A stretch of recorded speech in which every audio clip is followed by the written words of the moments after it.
Iran America के बीच जंगबंदी के बाद लेबनान में सीज फायर दोनों पक्षों में विवाद का बड़ा मुद्दा रहा है। इसराइल ने ईरान से सीज फायर के बाद अब भी लेबनान में हमले जारी रखे थे, जिस पर ईरान भड़क गया था। इससे दोनों पक्षों में समझौतों की उम्मीदें धुंधली पड़ती दिखने लगी थी। इस मुद्दे पर करीब 10 दिन की खींचतान के बाद आखिरकार गुरुवार को डोनाल्ड ट्रंप ने लेबनान में सीज फायर का ऐलान कर दिया।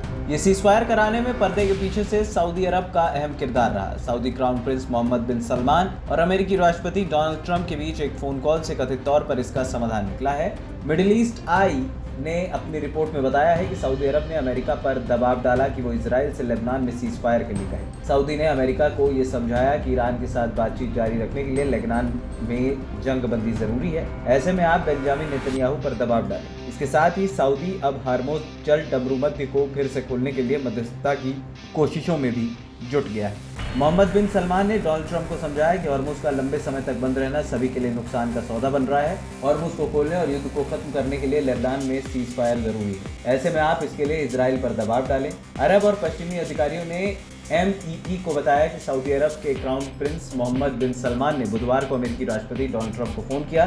इस फोन कॉल में उन्होंने लेबनान में सीज फायर के महत्व पर जोर दिया। इसका असर यह हुआ कि इसके एक दिन बाद ट्रंप ने लेबनान में 10 दिन के सीज फायर का ऐलान किया।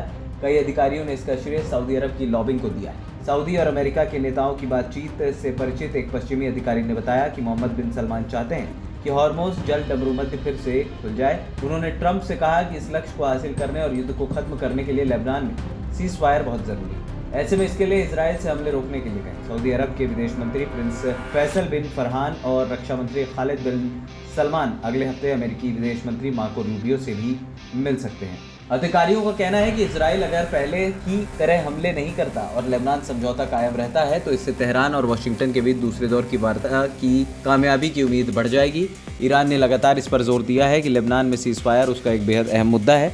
डोनाल्ड ट्रंप ने कहा है कि अगले कुछ दिनों के भीतर इस्लामाबाद में बातचीत फिर से शुरू हो सकती है। ट्रंप ने मध्यस्थ की भूमिका के लिए पाकिस्तान की जमकर तारीफ की। ट्रंप ने यहां तक कहा कि अमेरिका और ईरान के बीच बातचीत में पाकिस्तान ने शानदार काम किया और वो इस्लामाबाद का दौरा करने की योजना बना रहे हैं। ANP टाइम्स की रिपोर्ट।